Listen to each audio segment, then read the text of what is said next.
Welcome, Ashish. Welcome, everyone, for the fifth edition of Coffee with Ashish. Today, the topic of discussion is an extremely interesting one, and I'm sure close to many of our hearts, and many of us are actually itching for it and actually missing it. It's corporate travel. In fact, you would be fascinated to sort of know that the word travel itself comes from French word travail, which means work. So travel in itself encapsulates work, and it's pretty interesting to know the history.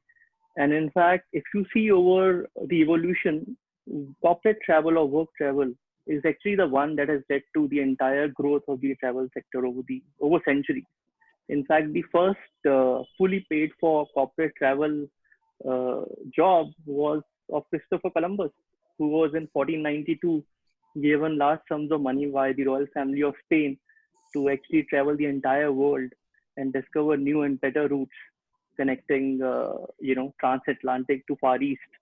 And that was the beginning of corporate travel. And over the years, corporate travel we have all experienced has become extremely, structured, organized, professional because of this thing called travel management companies who have extremely made the travel experience of a corporate travel streamlined. But still, I would imagine most of you would agree that the corporate travel is extremely stressful. And I remember 10 years back, I used to be in Deloitte, and we used to watch a movie called Up in the Air by George Clooney. I don't know if you guys have watched it. That shows you the harsh realities of what your family members and your peers think, that you're probably enjoying going on to exotic locations, staying in hotels and traveling, but the reality is nothing like that. In fact, I have a very funny picture I wanted to show you, which talks about what our family and what our friends think in the office when we are on corporate travel. And on the bottom right is what we are actually doing, standing in queues on airports and trying to make our way through our flight. So you would agree that this experience still exists today in corporate travel. And although now people are talking about things like AI-enabled chatbots, location and context-aware applications, which can make the experience more useful and more streamlined for the corporate traveler. And this is where today's discussion is going to be focused on in terms of the future of corporate travel.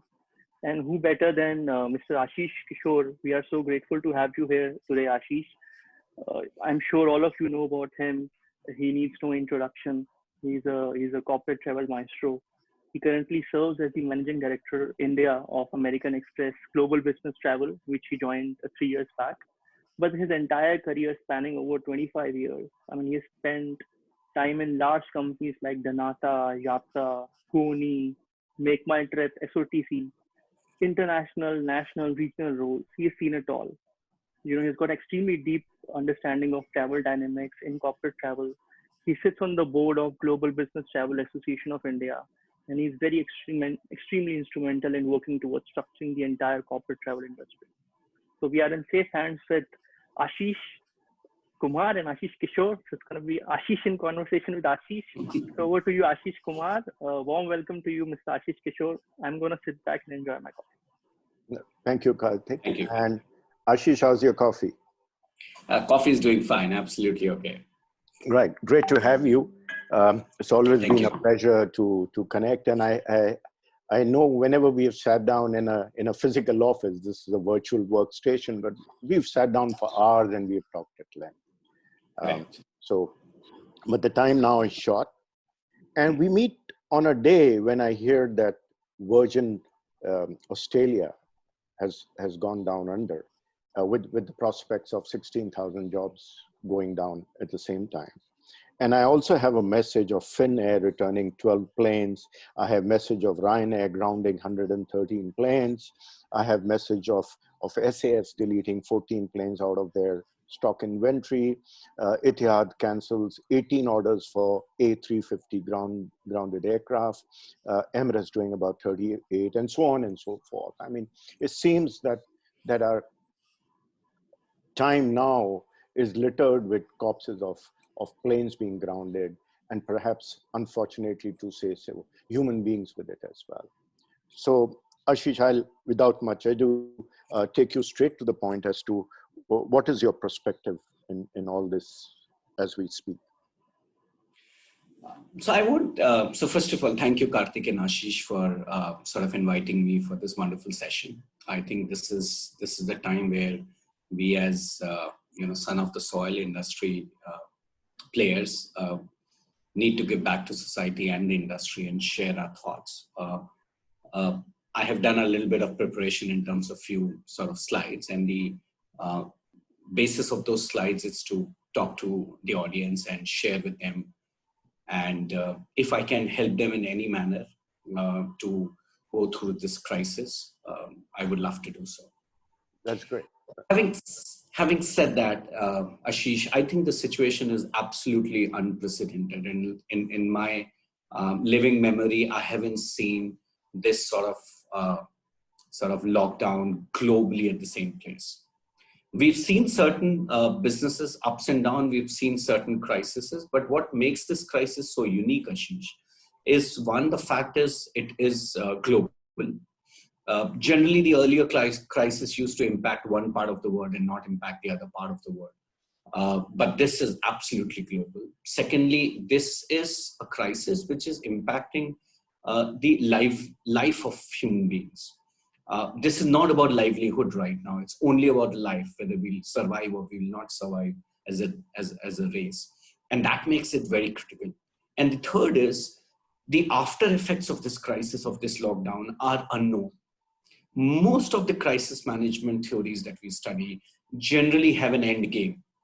But what we are seeing here is there is no end game. And that is making most of the management personnel around the world very, very perplexed about this problem. And that is why this crisis is very unique. But the fact is, this crisis is on the ground. This is upon us. And we've been sort of living it for last 30, 45 years. And we still don't have an end game to it. So it's very important that we really adopt ourselves in this scenario and start going after this crisis rather than sort of step back and think about this. This time has also allowed me to sort of think through of how this industry would be. As you mentioned, a lot of planes are getting grounded, airlines are feeling the heat. And I'm sure most of the, corporates around the world will feel the heat of liquidity crunch. I think that is going to happen, on the front. First impact would be, lack of liquidity. But post that, the balance sheets will start playing up. And the effects would be multifold.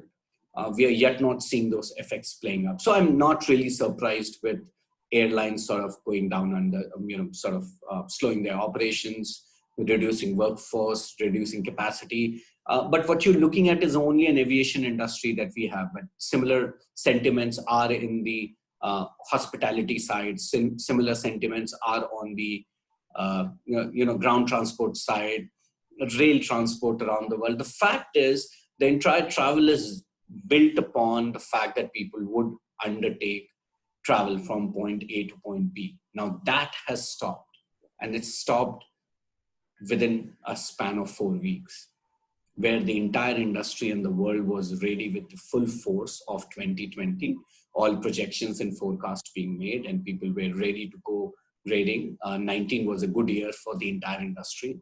I think globally it was one of the best years. And hence 2020 was sort of, everybody was looking up to it. So during this time, what I've done is I've sort of thought I'll use this,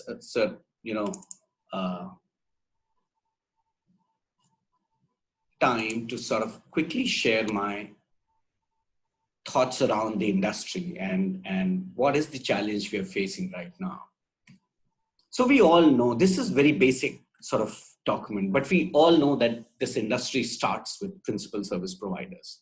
We have aviation providers, we have hospitality providers, we have transport providers, and they're largely, their interest is return on capital. They are profit entities or and unless they are government entities, in some cases airlines are government airlines, their obviously objective is to ensure continuity and provide safety security to the national interest. But apart from that, largely private players in aviation or in the hotel industry are looking for return on capital, and they devise different means. But what they do is, in order to distribute the product, they go to various different types of distributors. Over the years, it started with GDSS, then the distributor, the aggregators came into play, the technology started playing more and more game, because for distributors, scale of operations was important. And unless they have large scale, they will not be efficient enough to go back to principal service providers to gain more money from them. And that's the money and the product that they use to sort of distribute into various geographies that they have. From the distributors, the business eventually proceeds to retailers. These are the ones who are eventually engaged with customers. They used to be traditionally travel agents, which slowly consolidated and became a multi-city travel agents. From multi-city, we saw emergence of technology and e-commerce came into play. From e-commerce, we are now looking at m-commerce in play. And most of these retailers also sort of, because of their volume, started getting into a direct distribution arms as well. Some of the retailing arms of B2C organizations also have aggregation arms. And that's largely because as they started, they had the capacity to scale. They use that capacity to scale also to build their volumes much, much more. And for principal service providers, it was very easy to engage with distributors as well as retailers.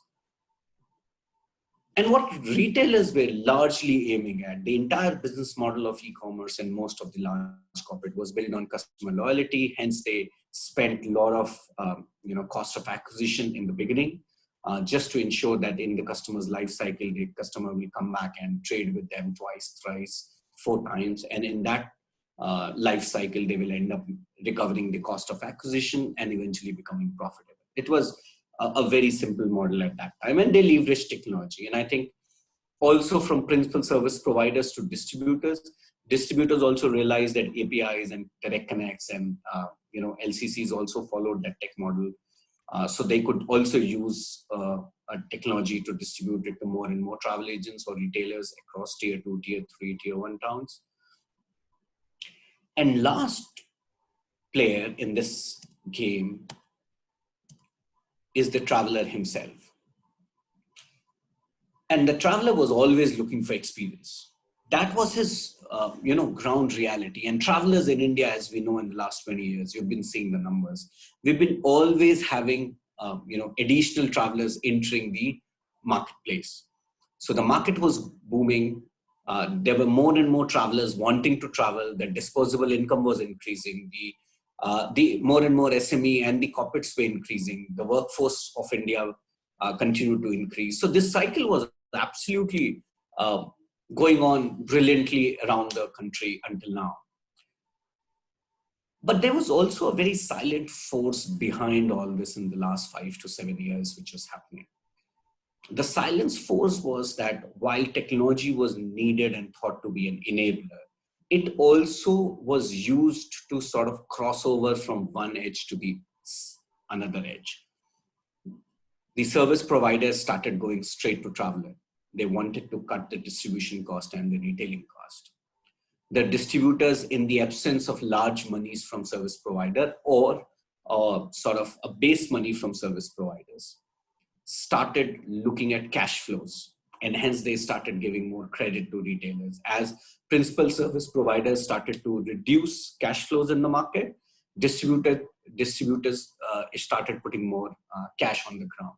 Yeah. Retailers, in order to gain cash, they started throwing schemes to travelers so that they can generate more cash flow. So after a while, which used to be a value creating environment, and if you'll see any industry, this is largely how any industry is structured.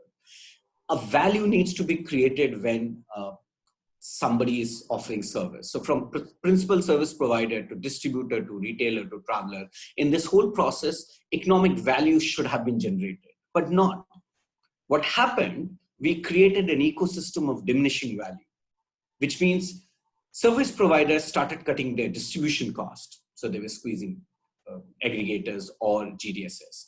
The distributors in the front started reducing monies they were giving to retailers. And the retailers then started cooking different schemes or sort of reducing on their experience to traveler, because, and traveler in all this complexity with all this, media and web information that he had, became very confused. So he became very, very commoditized.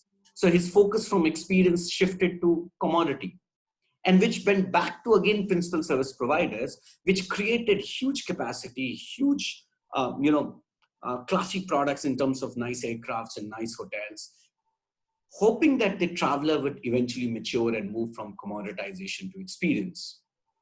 While they were believing on that, they were putting their capital on that. Their business practices were not in that direction. And this ecosystem of diminishing value was really harmful for our trade.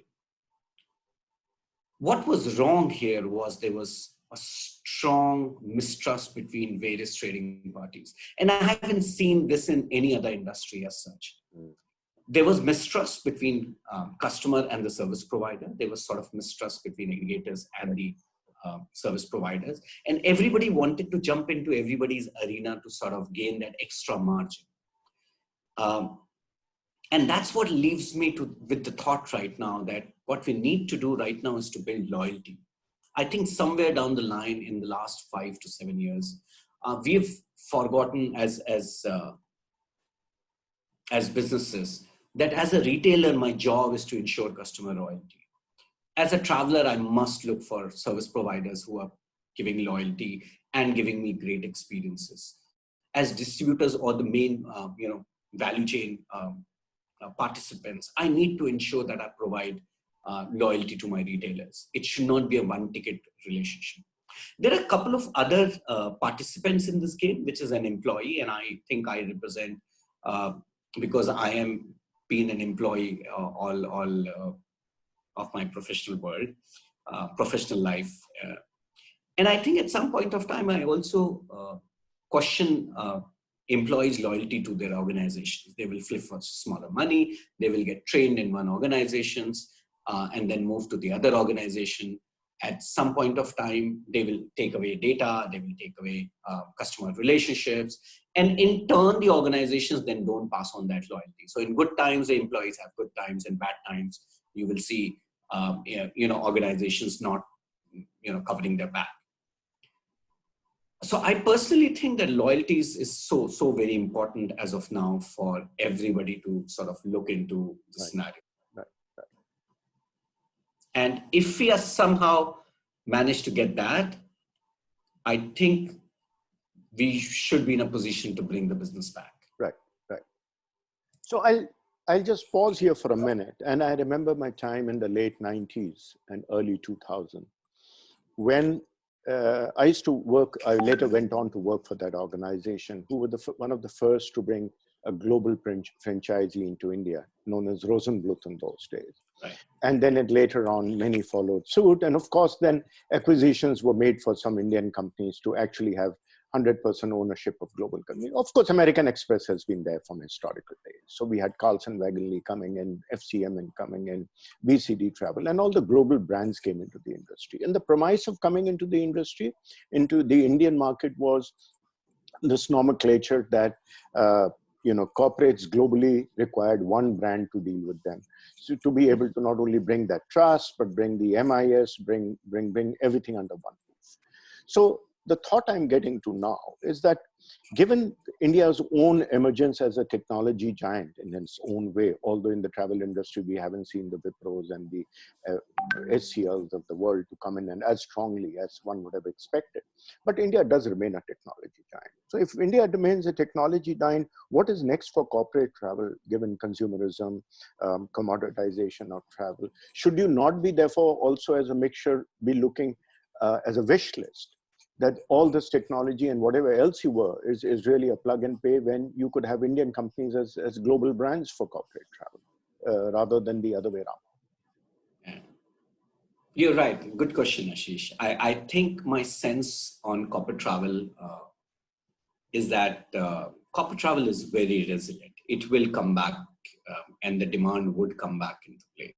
There is no doubt about that. The form of demand would be different, and the type of demand would be very different.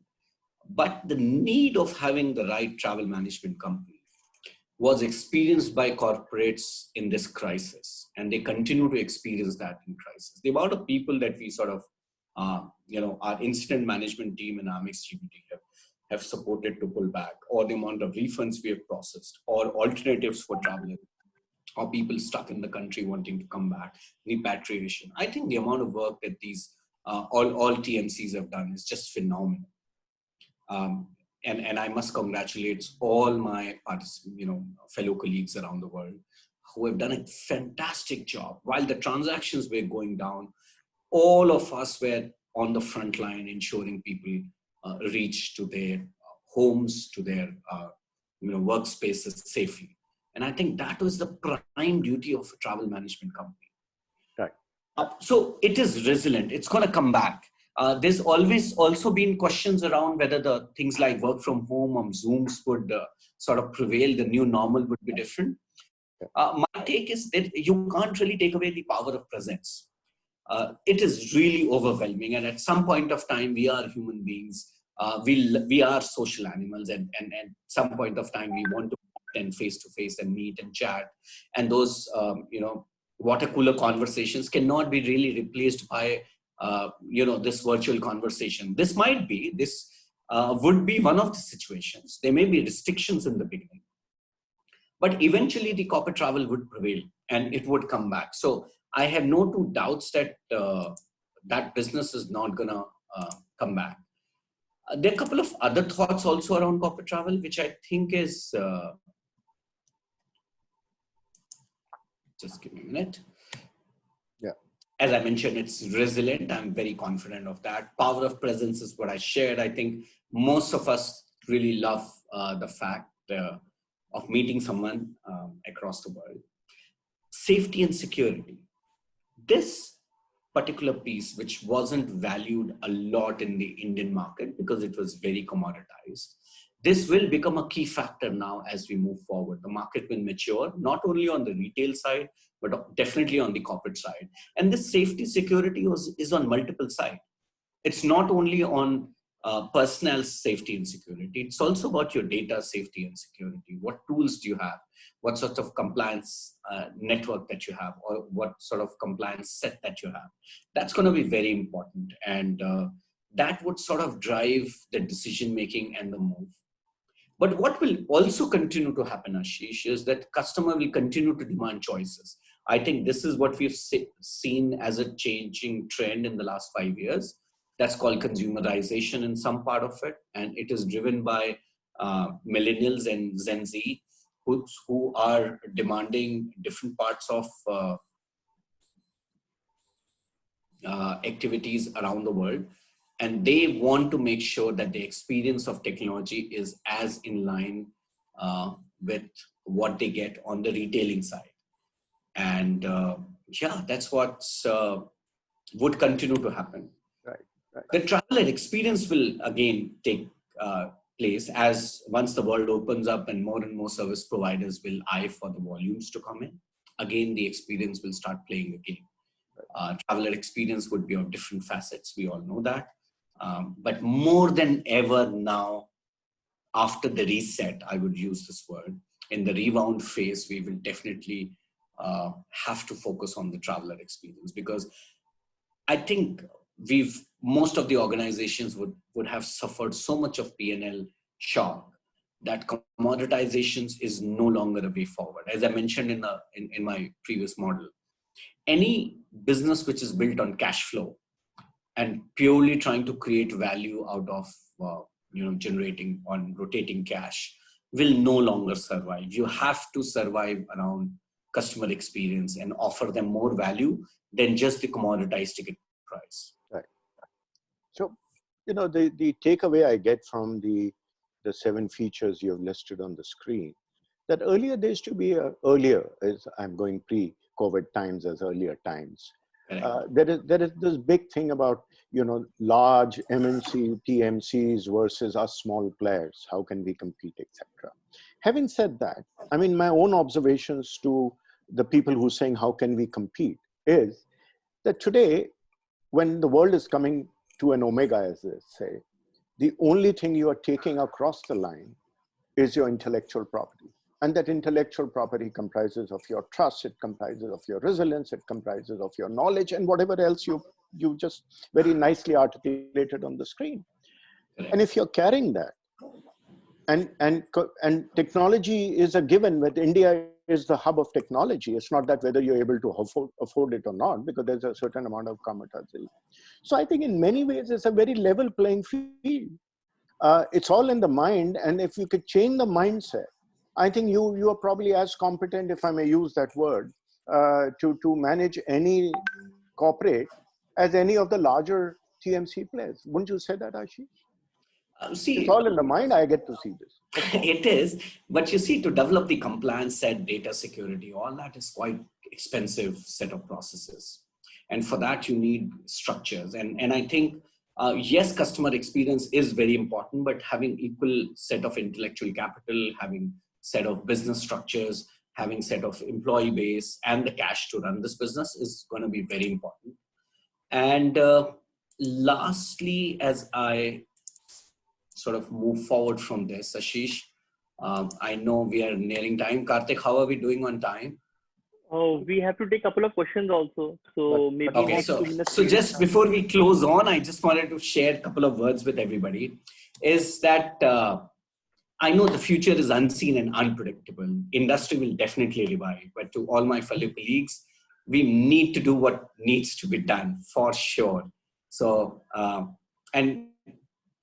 my advice to business entities right now is to only think about lasting right now this crisis. You must manage your liquidity, look at alliances and partnerships, secure your customers, and build trust with your network. And my little advice to all my fellow colleagues who's been professionals in this world, doing wonderful job in the last many years, is to use this time to run. Don't sort of be in one place. Reskill yourself. There is no better time to reskill and also upskill yourself. If you think issue was your skill, I think you need to reskill and upskill very quickly. And please network like never before. This is the time to network, and you know where the new opportunity would come. So business entities, please ensure you run your business to last. And business managers, please ensure you run so that you remain relevant for the market and for the future business.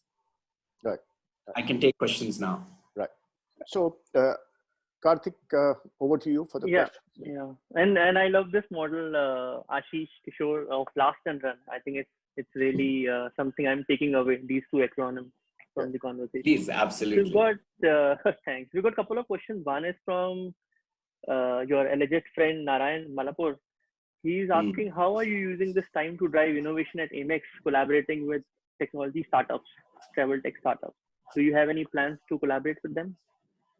I think Amex has its own proprietary technology, and being a banking organization, it is governed by very strong laws in the US as well as other parts of the country, and hence the technology that we use is all integrated internally. We've invested massively in the last couple of years. Acquisition of Amex is one of them. So I don't think so. Alliances on technology or a startup is a possibility. However, as I mentioned earlier, that Narayan, this is the time for you to go out and engage with other partners who may not have access to that technology and build a business with. Fair point. We've got a question from Mr. Love Mishra. He's asking that post this current pandemic, when it gets stabilizes, do you see a large number of implants getting replaced by self-booking tools? Do you see a widespread adoption of technology by corporate travelers? So self-booking tool, mobile booking tools is given. It will only get accelerated in this time. India was slightly slow to make that shift because it's still the loyalties of travel managers sitting on the office or the implant sitting on office was important. But I think COVID will only accelerate that. And we've been at Amex GBT has been pushing that for a very long time. our own Okay. proprietary product. So I think that uptake would happen, but that need not to say that implants will then become redundant. And that's what I mentioned earlier. Everybody in trade now needs to reskill and upskill now, not yesterday, not tomorrow. It has to happen now, because otherwise you're not going to be relevant for tomorrow. Yeah. Right. Actually, just to add here, I've seen, and of course you would have seen, large corporates who have 10 to 12 travel employees on their payroll, and they also have 6 to 7 implants of the travel companies sitting with them. And I sometimes wonder, what the hell is all these people doing? So, yeah, so dual costs have always been there, and that happens largely because you have multiple processes, some internal, some externals. And as the business expanded, it gets justified in some place or the other. All that would go through scrutiny, and that's sort of a cleaning up act that all of us now in the lockdown are cleaning our almiras and taking out stuff which is not required. So as the cash flow pressures would happen on corporates, all that would get cleaned up. But that doesn't mean that the human being or the professional gets redundant. He needs to upskill himself to become relevant for that organization. If he was a travel manager, he needs to say, I can do finance. If he was a finance, then he can say, I can do procurement. There are tons of activities that all of corporates have to do. Yeah, and the tools to go with it, of course. And the tools to go with it, absolutely. So we have one last question, Ashish, for you from Mr. Sure. Satya Jambunathan. He is mentioning that do you anticipate any changes regarding the visa and work permit norms and how it will affect the business travel in the near to midterm? So as I mentioned earlier, I can't do future foretelling. I think future is going to be very, very unpredictable. My current guess, basis my little knowledge, is that visa would become a different game. Countries will look into their security first, and their positioning on the way they've been granting visas were different. The requirements would change. I would say we will see change in all elements of travel. Our experience at airports would change. The way we will sit in the planes would change. The way we will manage a program would change. But what would not change is you and me, Satya. And this is the time to sort of be in the right space, be in the right space of the mind. And as Mr. Disney said, that do whatever you think you're doing, but do it absolutely right so that people, wants to come back to you. Great. Thanks so much, Ashish, for being with us. And I hope we are all taking away the two terms which you've told us, that all the businesses should focus on last and managers should run to overcome the current crisis. Any closing remarks from you, Ashish Kumar? Well, cricket is a very popular game in India. And I'm drawn to two analogies of cricket from what Ashish said. One is, don't take your eyes off the ball, right? And you translate it any which way you want. And the second thing when you're batting is, he says, smell the leather, which means keep your eyes as close to the ball as possible to be able to put your bat behind it. So if you do translate it, whether you translate it in terms of your process, or you're managing your cash, or managing your trust, or managing and not being competitors, but forging alliance, it is you keep your eye on the ball, and I think you won't go wrong. Great. Thanks so much. With this, we conclude today's session. Thank you, everyone. If you have any more questions, you can always send an email to ashishkumar@ignishoval.com. And we'll see you in the next session. Thanks so much again, Ashish. Ashish, Thank you, Karthik. Ashish, I hope to be sitting in having that real coffee with you one day. And not Sure, it will be. Thank you very much. Thank you for joining us. Thank you. Thanks, everyone. Bye.